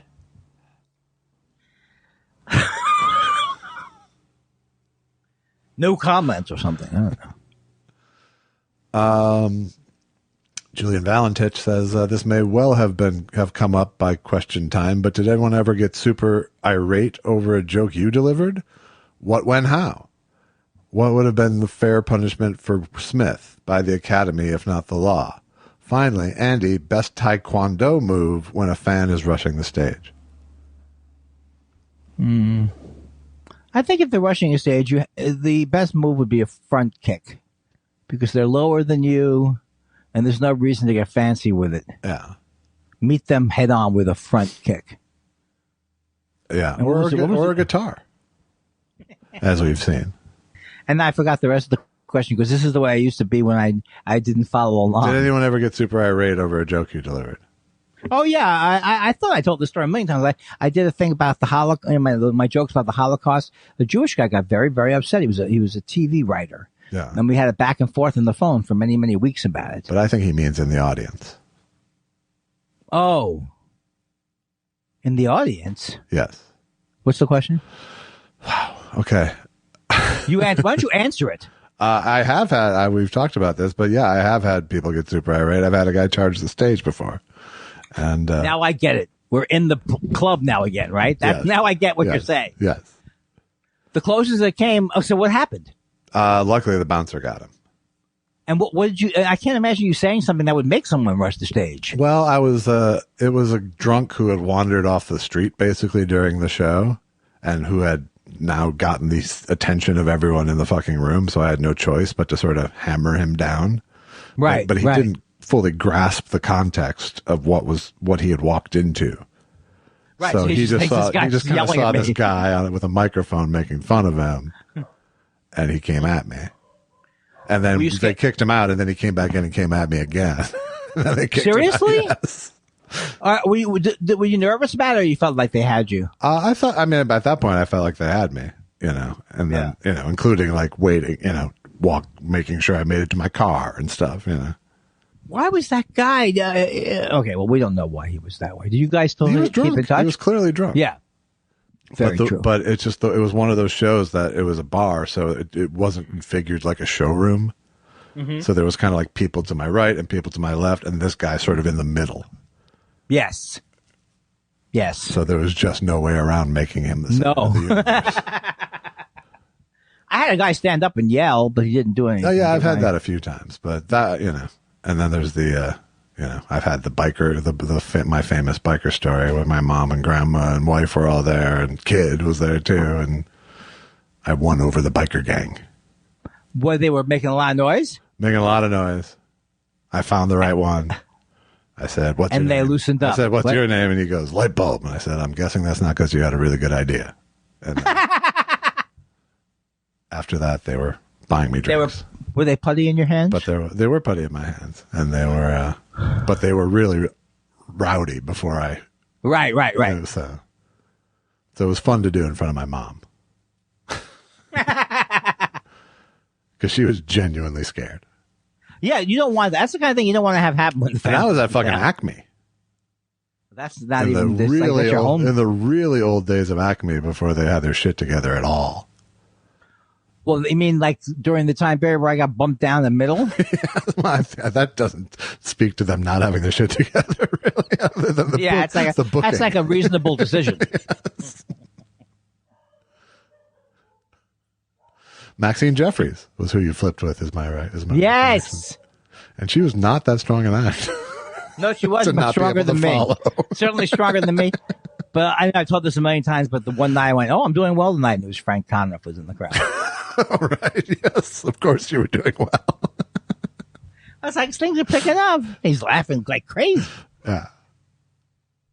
Parouche is back. Haven't seen Parouche in a long time. How are The Parouche is on fire. Josh, have you tasted any of the scam burger that Netflix is serving, the con artist genre of documentaries?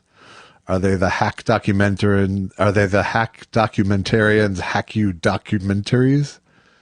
Boy, I'm lost. What is going on? He's asking me if I've watched any of these Netflix series. Have you? I watched the one, and I talked about it last week, and I can't remember which. That's how much it passed through me. Oh, it was the bad vegan thing. And that was totally hackumentary. That was totally a one episode stretched to 4 situation. I am enjoying Devoured, which is John Cryer. He's a narrates. I enjoy his voice, and it's all about food and murder. Crime show. Thirder. And they like Carnegie Deli, that type of thing. Like, and they have a picture like murders that took place at the Carnegie Deli? Yeah, well, in this particular case, it's a pretty famous case. But the thing is, when you get to the part where they go, yep, and then I was the first person to put a pound in each sandwich. I think that probably hastened many of the delis closing. You know what I mean? Yeah, sure. Okay. I think it was more that you had to pay cash. Is that true? They never had a thing? You had to pay cash. I liked the Stage Deli better at one point, but what am I talking about? Yeah, pretty. Second Avenue was my favorite. All right. Oh, and the tag to Parouche's thing was P.S. Congratulations on the 250 mark. I think in cricket it's called the father-in-law 100. One of these days, I mean, I know it's a bad idea, but one of these days I want to find, maybe he could explain cricket to me. He can explain it. That doesn't mean you'll understand it. But why? Why is it a sport? It's barely a sport. Should there be a sport I can't understand? I'm hiccuping. You are. Better than the retching earlier. That was a little insight into me. I cough as if I'm going to throw up, and then sometimes I do. You saw it happen when we went to a coffee thing. I forgot who we were with that time. It was a lady. Yeah, Paula Lindbergh. That's right. Celebrating the incredible opening of the Fiddly Horse. By throwing up in a bush. Jake Hogan, Emmy Award winning television writer. Jake Hogan, who I still can't believe listens to the show regularly, is here. Does he? Yes, he does. That's very nice. He's here to say Licorice Pizza was horrible.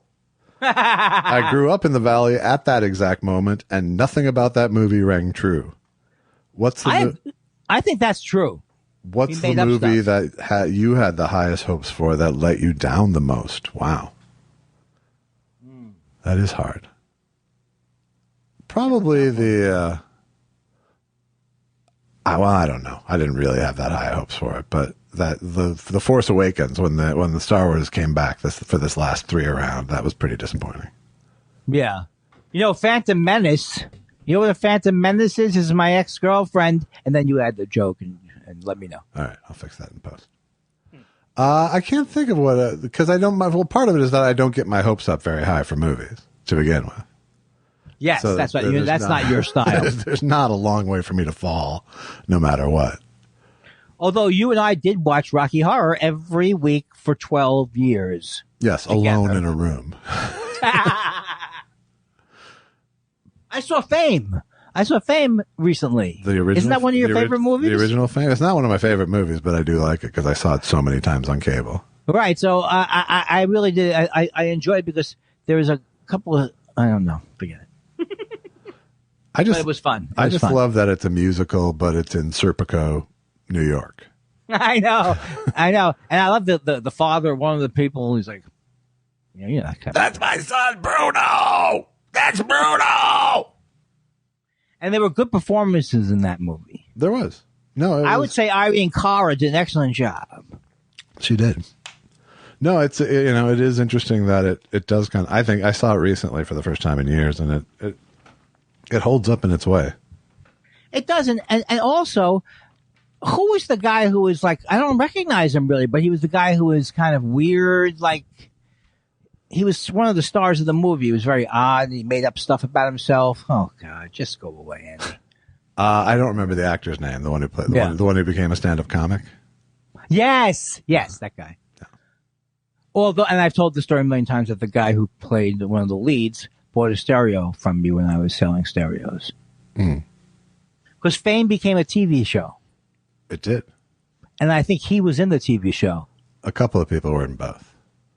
My stories, they don't even seem good to me anymore. There was a time period. That's a good sign? Yes. First step. I'm not even getting tired about the fact that. Why are you talking like Gilbert Gottfried with your eyes shut right now all day? Oh, because I don't feel only because I don't feel well. That's the only reason. Jake Hogan's back to say, I know you guys are friends and have been doing this show for years, so why does it feel like Andy is still auditioning for the gig? It's a test show. It's a test show, Jay. No, I think he's right. I think he is right. I think it's a perennial, lifelong thing with me that the podcast constantly challenges, and I have, depends on how I'm feeling, but there's a lot about my life that's like, what did I just say? Was that person mad? But I think it's been good for that because it's, I can let that go for a minute or two. Well, then you've got the gig. Duckman says, did you hear what happened to Will Smith and Chris Rock at the Oscars? No. I'll have to look it up. John Dunbar, with the playoffs fast approaching, Josh, do you think the three-pointer is ruining basketball? And what team is lucky enough to have you as a fan? The Timberwolves? I do not think that the three-pointer is ruining basketball. I think it's exciting. I think it's changed basketball, certainly. But, I think the thing that mitigates it is you can live and die by it, So, yeah. True. It's one of the most exciting things to me is the three-pointer. And I am a Timberwolves fan. I'm primarily a Lakers fan at this point, although this season has been incredibly difficult to maintain that. Well, I didn't know that. Is Shaq... Is LeBron still playing? Yes, he is. What team? He's not going to win another one, right? Probably. Are they that bad? Not this year, no. They might not make the playoffs. Oh, boy. Halpin Frazier says, hi, Josh and Andy. If you were being interviewed on CNN or the BBC about Ukraine, what books or trinkets would be behind you on the bookshelf? War and Peace, All Quiet on the Hoo-Hoo Front, and then my various action G.I. Joe figures. All my Cold War Matryoshka dolls.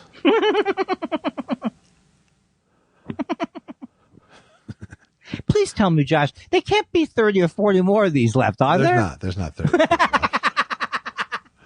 And by the way, we're not even at an hour yet. No, I'm not complaining like it's been too long. I'm just complaining because I'm sick. I'm not. I understand. I'm no trooper. What happened to the show that has to go on? Does it have to go on? Let's cancel it. Simon Elinus says, if timing, as anyone knows, is the, quote, secret of comedy, it's not much of a secret, is it? So what exactly is the secret of comedy, and will you tell everyone, thereby rendering it a non-secret? I'll tell you exactly what it is. It's exaggeration plus time. No, I don't really. You can't. It's. If I could figure out what the formula was, I would be funnier.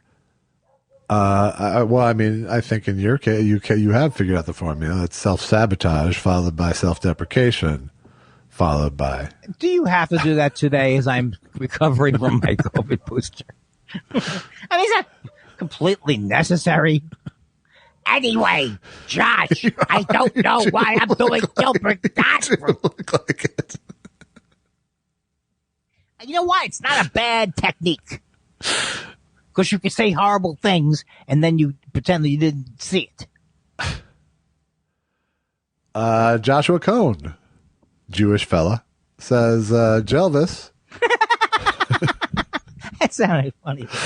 Jelvis rewatched Sports Night recently, and in a late ep, a character says he is from Ely, Minnesota, very close to the Boundary Waters canoe area. I always wondered why you felt the need to include that geographical detail. Is this just Sorkin being Sorkin? I don't know. I think he used that. I think he did that in West Wing too, but that was because the whole plot point was that someone had been born in very northern Minnesota and the border got changed, so they became Canadian all of a sudden. What a great show. So I don't know if there was a Canadian aspect to this, to him bringing it up. Otherwise, it was just him doing it for rhythm somehow, I'm sure. Yeah. Was there any walking and talking and anything that he... A little bit. I just want to say one thing about Aaron Sorkin. He does seem like would be like to hang out with. He wouldn't be an egotistical guy. He wouldn't dominate the conversation. He wouldn't think a lot of himself, and he'd be there for the other people. I think all that jibes with my picture of him. Bella B says, "What's the last photo on your cell phone?" I know Bella B from way back. The last photo. I'm looking on mine. I took a picture of my frequent flying numbers. Mine is a picture of a partially mangled tax form that I just sent my accountant yesterday. At least you're early, though, even though it's mangled. Yeah, I got it all in. And that's 2021. I just wanted to let you know that I got the refund back for 2019. Did you? How was it? $16,000 I got back. Was it really? Yeah. That's fucking Because awesome. you know what happens is that they take out, if it's a Raymond refund, they take it out as if I worked all year. Yeah. And Bob's Burgers takes out a lot too. Right. Yeah. So yeah, it was fantastic. That's awesome. Mazel tov. Thank you. And the other thing that was good about it was that they sent me a letter in That's better December. than a brother bomb. Maybe I'll challenge him. But the thing about it was they sent me a letter in December saying, you must put in your taxes now or we will do them for you.